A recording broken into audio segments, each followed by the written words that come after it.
Hello and welcome to the debate. I'm your host Sana Maqbool with you at PTV WORLD. In today's show, we will be looking at two very important stories. The first is with reference to what had happened back in Pakistan on the 9th of March. We know that there had been a high-speeding flying object that had come from the Indian territory. It fell near Mia Channu after it had entered Pakistani territory. We also understand that this, of course, is something that the Indian side had stated as accidental and saying that there is an internal investigation going on. However, Pakistan is of course not convinced. It is highlighted to the international community, also at the OIC, what had happened and how this calls for actual re-evaluation of regional peace and security in terms of India being an irresponsible state with regards to that and the kind of actions that it continues to put in place with regards to Pakistan.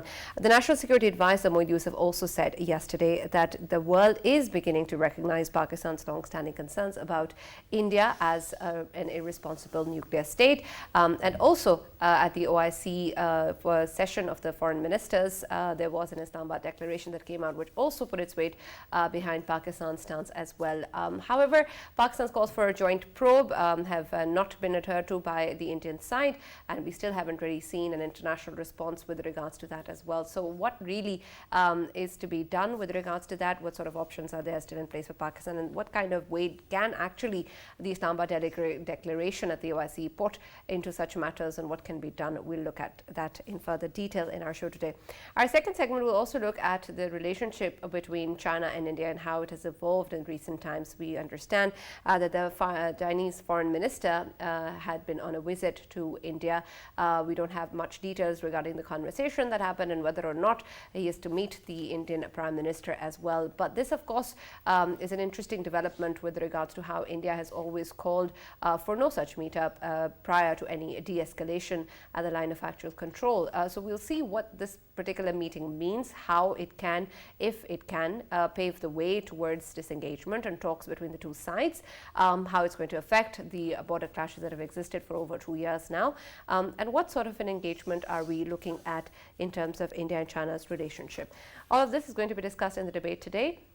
And with me, of course, is Farrukh Pitafi in the studio as always. Unfortunately, Raja Faisal is not here with us today. He had some personal commitments, but we have with us our guests online as well who are going to be talking to us regarding both these segments.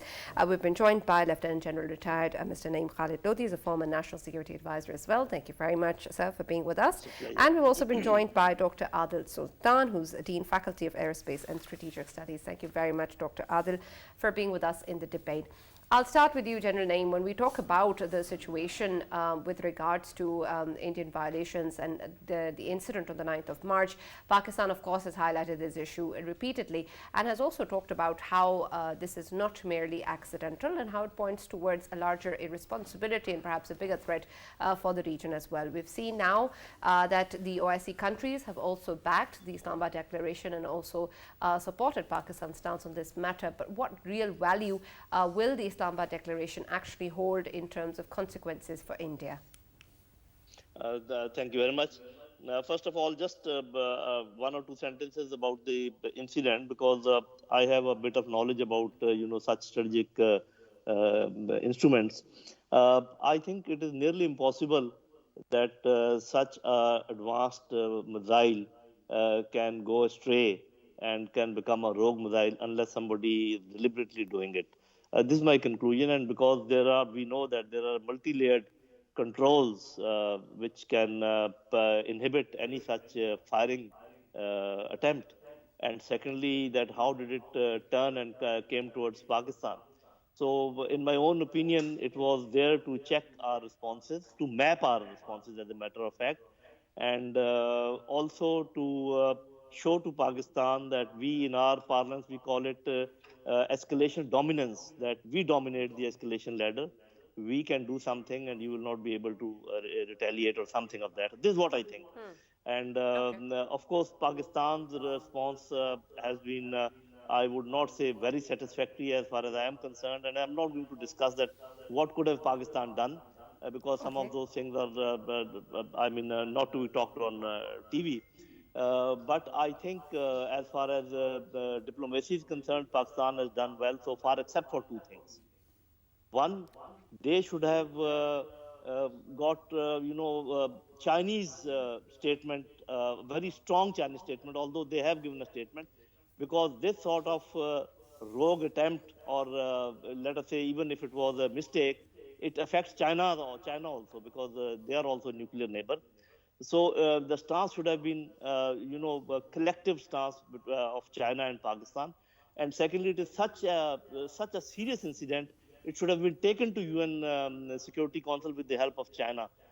Probably we are a little amiss as far as that thing is concerned. Otherwise, this what the statement which has been given by OIC, that reinforces Pakistan's stance that we do not accept that it was a mistake, and we want it to be thoroughly investigated. But we know also very well that how United States is solidly standing behind India, and they didn't even gave it the importance which it 1/10 of the importance that it deserves.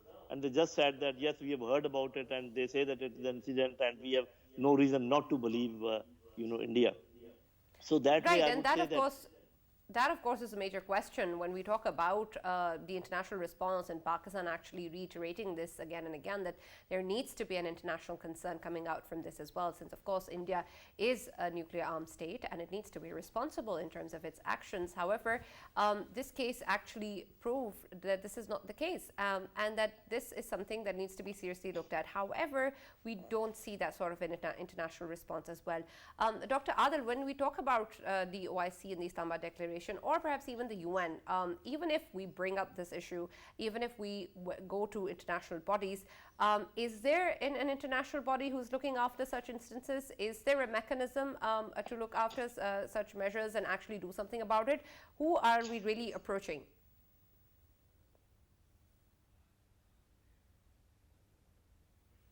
I think. Dr. Adil? Yeah. Yes. Yes. Can you hear me? Yes. yeah. Absolutely. Please go ahead. Right. Thank you. In terms of international body, there is no institution which monitors military activities or which is supposed to be informed by any country in case of such mishaps. But as a member of international community, all countries have the responsibility to ensure that such incidents do not happen. And essentially, the responsibility lies with the nuclear weapon state, which from where this incident happened, from India. But we have seen in the past that notwithstanding whether they're international forum or collective body or not, there have been international concerns raised against certain countries whenever such incidents happen. So this is not the first time that something is happening. It has happened in the past. It can happen in the future also. But the most alarming thing was the way India tried to cover it up and not informing the principal adversary, Pakistan, because it could have led to misperception or miscalculation on the other side. So that's the most dangerous part, because mistakes do happen. And in the past, we have episodes from the Cold War during Soviet Union and United States, but they had means to convey these issues or such incidents to each other through hotlines or through diplomatic channels.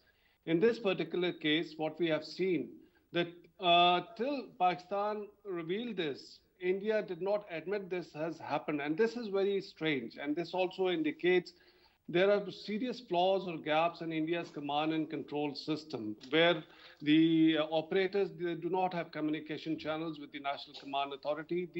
Whether this was a nuclear missile or not, but this was a strategic missile, BrahMos, as we know right now. And once you are pitched against a nuclear adversary, you have to be extra cautious, especially in such kind of scenario where the distrust level is too high. So that's that worries me more, that India tried to cover it up and did not inform that such mistake has happened.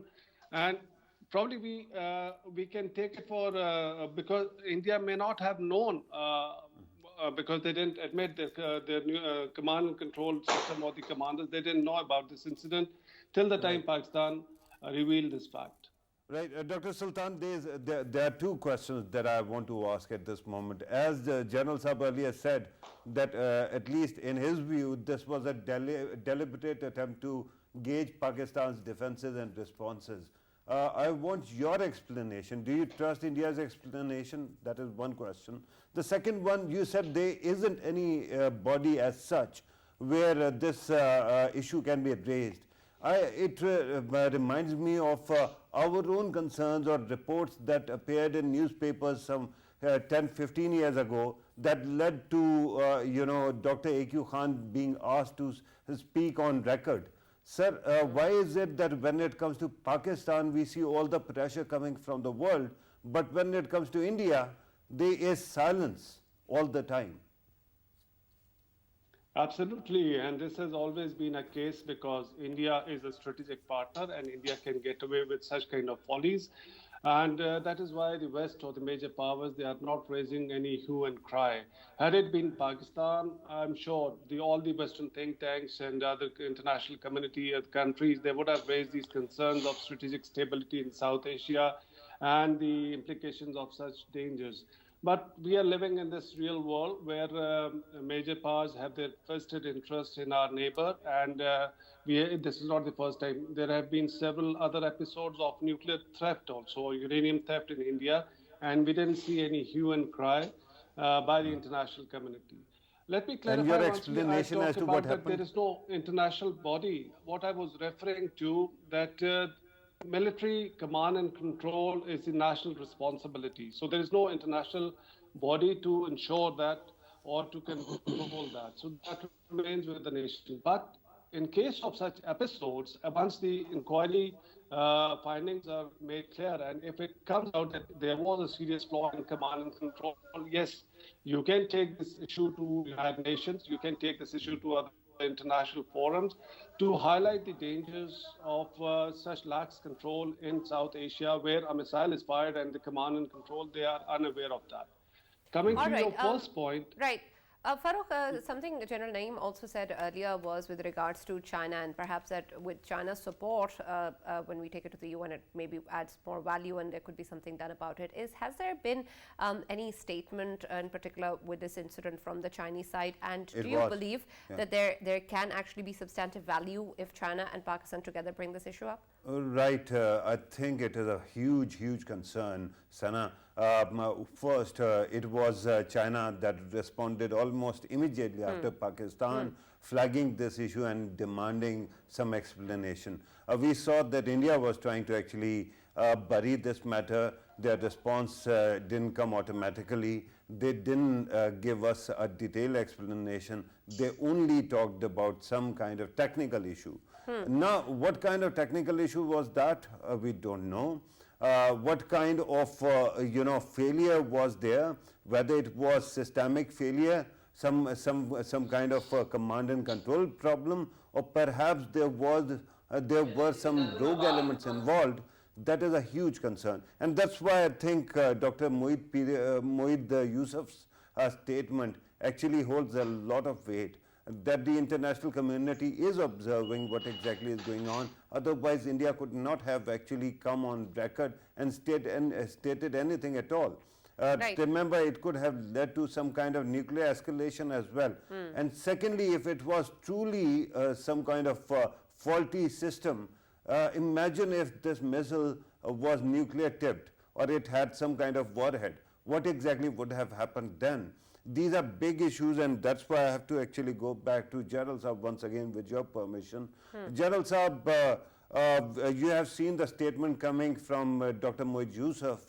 The question again, we have seen that OIC at least actually endorsed Pakistan's stand and demanded some kind of explanation. Do you think that India and Pakistan can work together and have a joint investigation into this matter? I think before we talk of the investigation, India and Pakistan being two nuclear neighbors and with no reaction time available to both sides, they need to have a very robust communication and hotline. For example, if such incident happens again, it can be catastrophic. So there should be a hotline between the prime ministers. There should be a hotline between the army chiefs. And there should be a hotline between MO. Of course, we have that, but probably it is becoming ineffective. We have so a the hotline first and between foremost thing is DJMOs, right? Right. So the first and foremost thing is to establish efficient 24/7 hotlines between the topmost tiers of these two countries, irrespective of whatever the relationship is, because unless they are able to talk to each other, this, in nuclear matters, opening of communication is absolutely important. Otherwise, bad things can happen. Now, coming back to what our NS has said, and rightly so, I'm of the opinion that the way we have raised this matter formally at the OIC forum, we need to take this matter to other formal, platforms Like like which one? UN, like UN Security Council, because otherwise you're just making a statement means nothing. Uh, you can even go to SCO or wherever, all the regional platforms, all the international platforms. We should raise it because this is not a simple matter. I think we need to do a little more as far Right, as All General right. this Saab, incident is. sorry to cut you. General Saab, regarding UNSC's role, we know that after Article 370 was scrapped, twice there was UNSC meeting, and yet it led to nothing. And later on, we saw in Afghanistan also, Pakistan didn't have representation, India did, and despite that, we haven't seen any concrete actions on Afghanistan either. Do you think that at this moment UNSC has any kind of punching power at all regarding these matters? You see, as far as I understand, taking matters to these forums does not necessarily mean that you expect an outcome of your choice. You must have seen that Russia took the matter on Ukraine and it was defeated just 2 days before.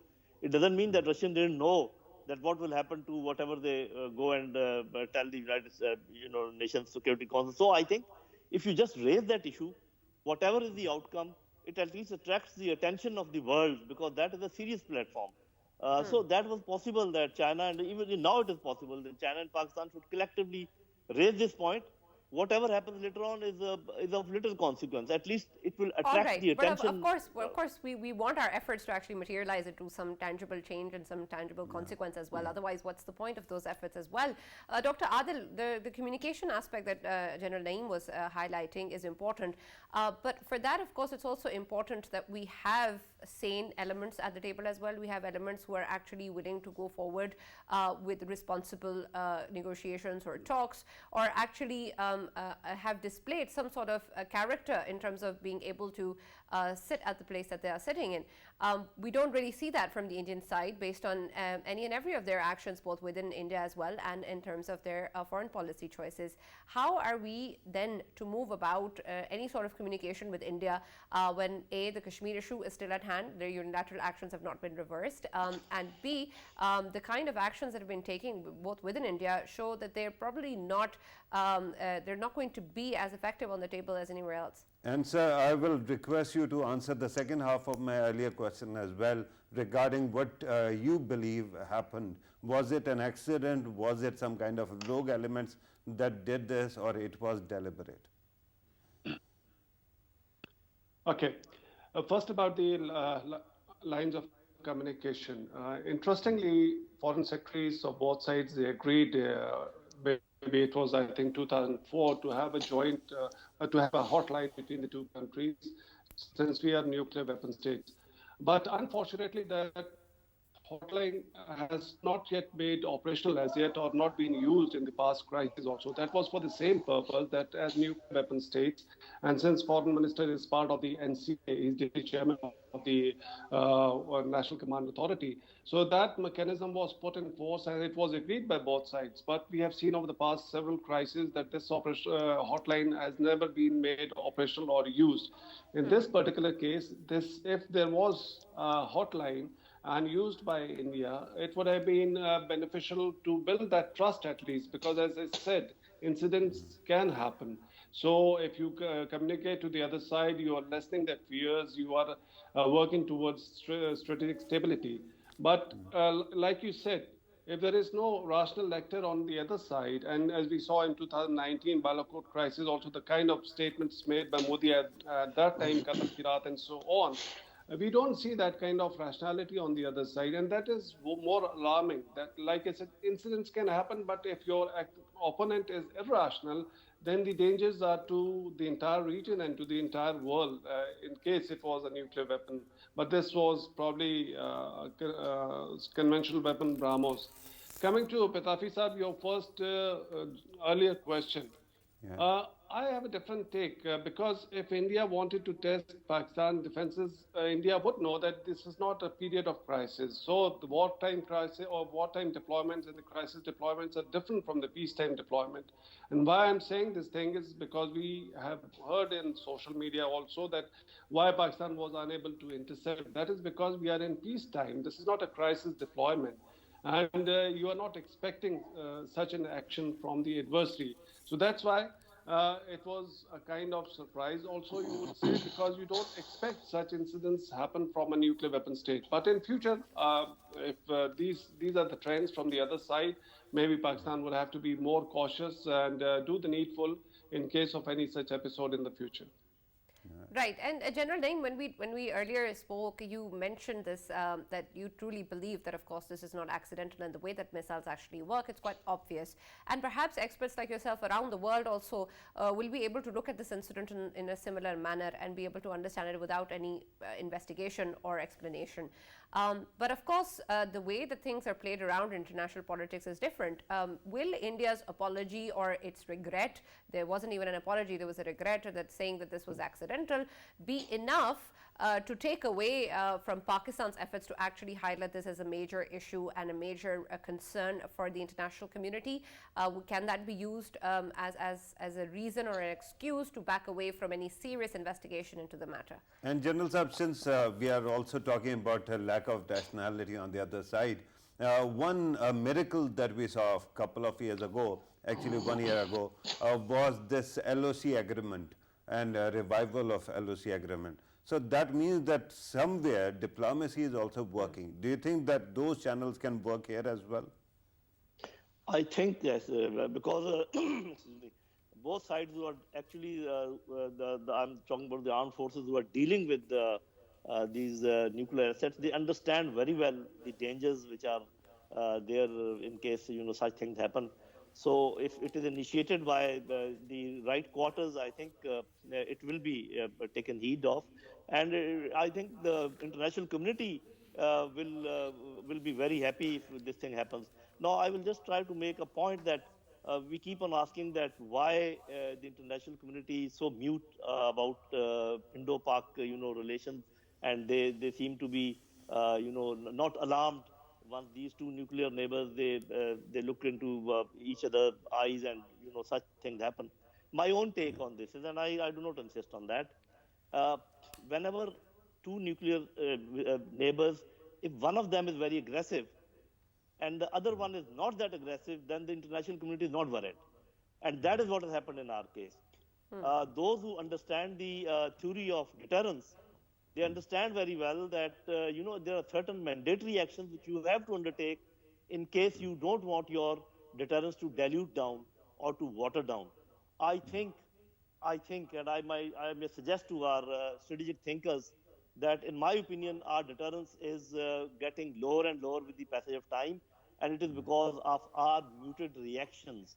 There are certain legitimate reactions which are not very hostile at times, where we have to tell the international community that what we can take and what we cannot take. Once the international community keeps watching that we can take one thing and we can take another thing, so they are not worried. And that is one of the beside other reasons, of course, that India is a bigger country, India has a clout and all that. This is also one of the basic reasons that why international community is not worried. The moment you become aggressive, you will just see how they can come running to us and telling us that please don't do that and please don't do this. So this is also, I think, one of the reasons. But let me reiterate once again one lesson which we must understand both sides is the vulnerability of 1.5 billion people, becoming hostage to such incidents. We must, irrespective of whatever our bitterness is, open communication immediately at the highest possible level so that such things do not take place again. Right. General Saab, at the start of this program, you said that you are not going to go into possible responses that Pakistan should have gone for. But can you help us understand what exactly would you have done if you were the policy maker in charge of all this? I ask this because at this moment it seems that statements are the only things that one could have done short of a war or some kind of physical confrontation, sir. Your take on this? Okay. I think because you want your viewers also satisfied on this, and maybe other people who ask this question exactly, that what could we have done?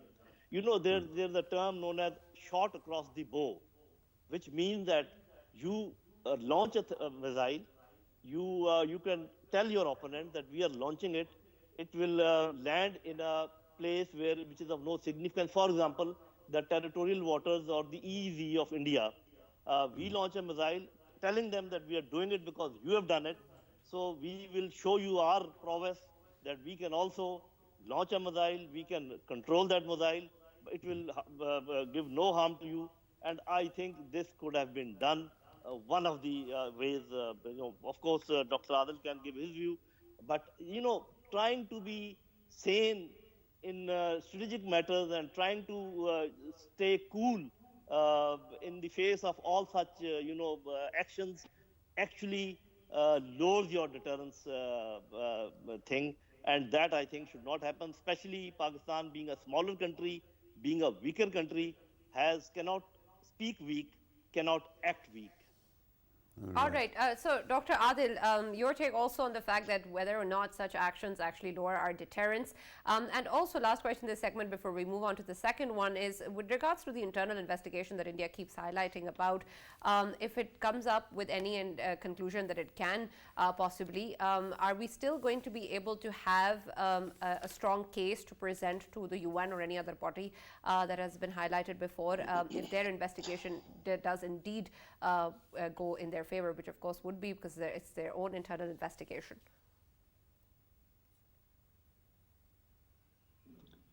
Yeah, and first to your second question. I read a report today in Indian news media. Probably they have blamed a group captain rank officer for the negligence for this error, and they said during inspections, probably this incident happened. So they are trying to find a scapegoat, find some low rank person of a group captain person and shift the blame on it.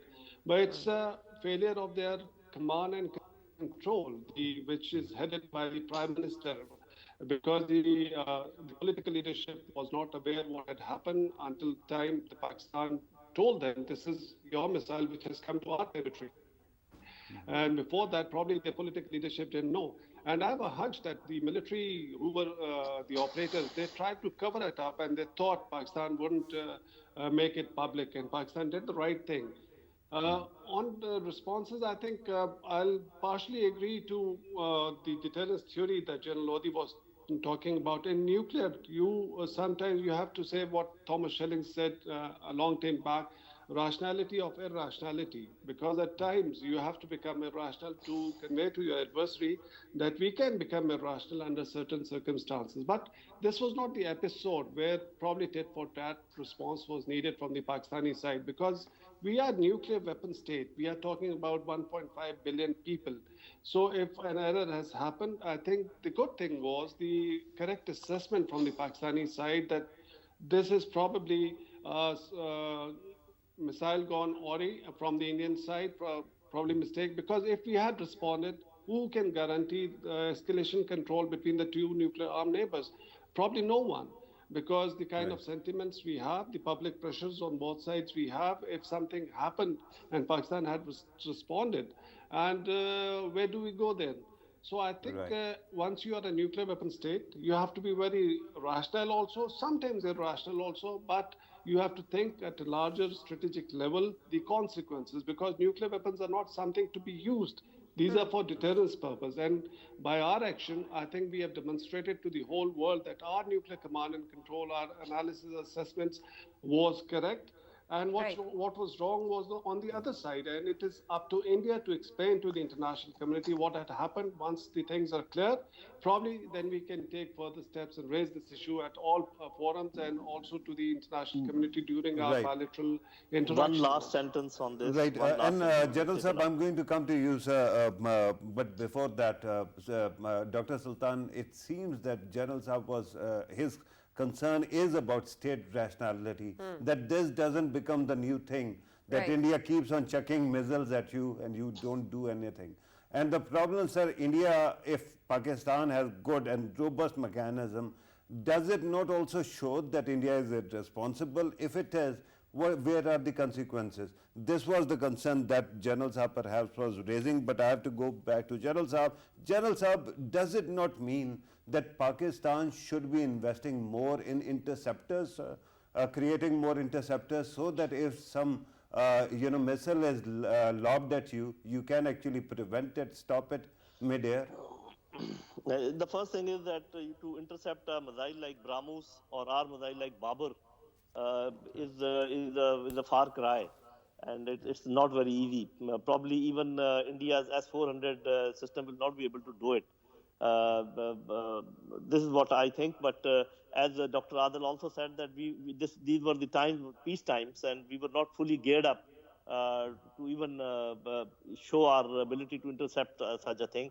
So probably it will be some time before the two sides can start intercepting the cruise missiles of each other. One thing which I wanted to add was that whenever an incident happens of this nature, one is a bad scenario, which is that it happened by mistake, but one is a worse scenario, that they did it deliberately. So in case of an enemy, why should we believe and why should we propagate a bad scenario, whereas we have an option of propagating the worst scenario? So this is my last thing on this. Right, and Dr. Adil, I just also want to understand when you speak about being irrational also sometimes, how are we really going to draw that line and be able to distinguish when it is that we need to be rational and when it is that we need to be irrational? Because perhaps when we do decide that, it might be just too late. No, I don't think so, because every crisis has its own cycle, its own line where the decision makers can think where to be rational and where to convey to the other side that we can possibly become irrational under certain circumstances. And that's what the theory of deterrence is all about, because you don't show your cards, all your cards. What you do is you convey with resolve. For example, Balakot 2019 was one episode where, again, you proved yourself that you were a rational actor, but you were at the same time resolute also. So you convey the correct signals to the other side. This is what we can do to you, and don't escalate further. And there are various variables. It's not a black and white kind of a thing once we talk about nuclear deterrence, and we are talking in an asymmetric military capabilities environment where India has a conventionally, it's conventionally larger also. So we have to take into consideration all those aspects, but I'm pretty sure, and these two crises, 2019 and this missile episode, has demonstrated the efficacy of our nuclear command and control, overall command and control, and it has exposed India's command and control. If you allow, may I say something on the missile defense issue also? Because we are reading too much, and the public, like on both sides, are very emotional. People talk about why didn't we intercept. There is no foolproof missile defense system in the world as of now. Not even the United States or Russia has. S-400, yes, they oversell the capabilities of S-400, but like General Lodi said, it won't be the couple of batteries of S-400 in India won't be able to intercept Pakistan's strike or missiles in terms of crisis. But by having those S-400s, by investing those $5 billion, and mind you, we do not have those kind of resources that we start to emulate what India is doing, throwing away its money in the missile defense system. So in a strategic environment where the reaction time is 3 to 4 minutes, no missile defense system is going to work. All right. We'd have to move our discussion to the second segment now with reference to the Chinese foreign minister's visit to India. We'll conclude at the end also, but I'd really have to move to the second segment. I just wanted to sneak in a comment regarding India's army and the way it keeps on handling, or it is liberal with truth. Remember when Balakot actually took place? At that time, Narendra Modi gave an interview 1 month after that. And he said that I had asked our Air Force to take, cloud cover to evade any kind of detection by radars. And nobody told him from his own army, his own Air Force, that this makes no sense. And he made a total, joke of himself on air. So if that is the model, courage of their leadership, military leadership, I think we should be really worried at this moment. Exactly. Now, the Chinese foreign minister is, of course, also in India, and he's visited it. And it's an interesting development considering India's stance on the issue, requiring any de-escalation on the line of actual control before any such engagements actually take place. General Naeem, how do you see this particular visit by the Chinese foreign minister? Is it of any value or significance in terms of actually paving way for talks between the two countries for de-escalation on the border? Right. We should also remember that he went to India via Afghanistan. He first went to Afghanistan, met the foreign minister of Afghanistan, acting foreign minister, and then he went to India. I think we should now be mature enough to not to see the relationship between various countries as a zero-sum game. If India and China, they talk, let them talk. But I am very sure, in my own analysis, that China is not going to leave those occupied spaces as per the Indian. They say they have occupied it.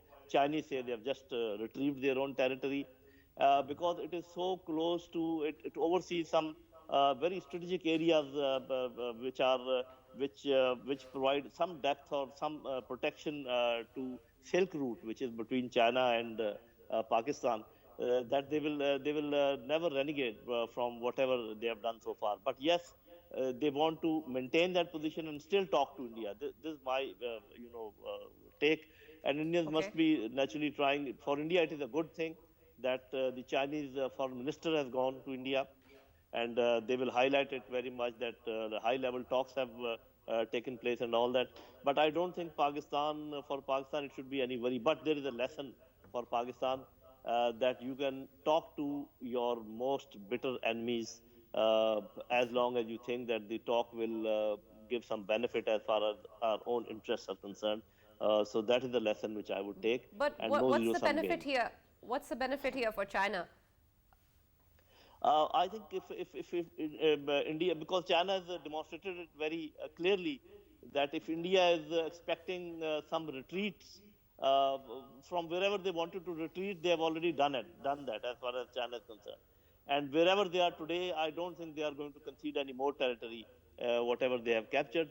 So for China, it is just to tell Indians that enough is enough. Now I think we can normalize the things as they are, the new normal. And for India, it will be beneficial in that sense. They would exactly know the Chinese mind from the highest possible authority. All right. So, Dr. Adil, does this mean that the prerequisite of actually disengaging on the border and having talks with regards to that is no longer required for diplomatic relations to continue between India and China? Yes, I think both sides have, especially India has backtracked from its earlier positions, the demands that it was making to the Chinese side. And from the Chinese side also, I think this visit also signifies that China has made it clear they are not going to go away from that positions that they have occupied, and they claim that those are their positions. But this visit also I see from a larger strategic perspective, where United States commitment to its allies in NATO and Ukraine. I think Chinese once again wants to give this message to India. Look, we are in this region. We should live peacefully. You should not be relying too much on the United States and what the United States has done to Ukraine. If you continue to rely on that, you are going to be loser. I think Chinese are reaching out once again to India with this kind of a message. But Indians are in a difficult position. Diplomatically, they have taken some kind of a balanced, they have maintained balanced towards Russia, and they have not been critical also. That's also one ray of hope for the Chinese also, that maybe if India is not taking complete sides of United States against Russia, so China and Russia and India, they can probably work together. But it depends on the Indian side actually. And Farrukh, this is an emerging factor, of course, between India and China as well. The stance on Russia, do you think that this can actually help resolve the crisis between India and China and actually deepen their relationship, because both sort of share the same concerns with regards to Russia and have their own interests in Russia? I mean, by that token, I can take your argument and say that they should also resolve the disputes between Pakistan and India, because both have the same concerns as well. Look, this is the great thing about Chinese foreign policy. They can have confrontations, and yet their diplomacy never stops. And that's why China, and not only that, their trade hasn't stopped with India. It has been going up and up, even despite all the conflict. China is actually trying to have stable borders and stable neighbors as well. That's why the visit to Afghanistan was also important. That's why the visit to India is also important. And of course, Pakistan and China, our hearts actually beat together. So that was also very significant. But what I'm hoping is that this visit will not only usher in a new thaw between China and India, but maybe also pave the way for some kind of resumption of normalization between India and Pakistan. China has been very helpful when it comes to these issues regarding India as well. So let's hope in coming days we see some kind of stabilization between the two countries, because the earlier topic that we were discussing, I mean, where do you go from there? Further escalation could actually lead to war or some kind of disruption that might become a humongous issue, right? Yeah. Absolutely. But this also brings us into question, as General Naeem was saying, that perhaps it's a lesson for Pakistan to be also to see this as a way that is also a possibility to engage with a bitter enemy and still have dialogue. But of course, we also have had a prerequisite of the unilateral actions in Kashmir being reversed before we can actually do that. General Naeem, can you do you think that this can actually be a possibility as well, that despite those reversals not taking place, Pakistan can engage with India on talks? Actually, even if we want to talk about those reversals, we'll have to talk. So saying that we will not talk unless that thing happens probably is not very rational in my opinion. Whereas I am of the view, yes, we cannot have any further relations in other fields with India unless they stop the atrocities which they are perpetrating in occupied Kashmir. But for that, you have to talk. So, and especially in the first segment, whatever we were talking for that, we need very robust communication, and talking is the first, thing to happen.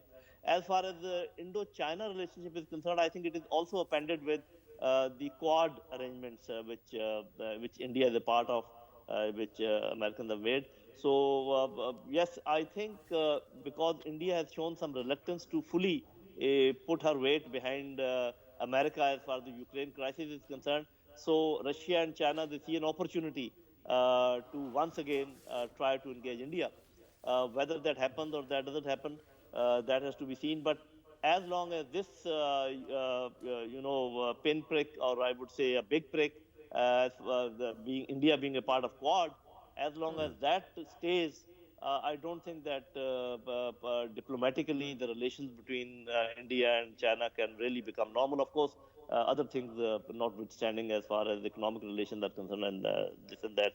So I do agree that we need to talk to India, but not on their terms, maybe not on our terms, but at least start talking on whatever we want to think we want to prop up. And LOC talks are an example that actually brought us somewhere. Yeah. All right. Thank you very much, General Naeem Lodi, for joining us, and Dr. Adil Sultan for joining us in the debate. That's all we have time for. Of course, there's a lot that still remains to be seen, both in terms of our relationship with India and, of course, India and China's relationship as well.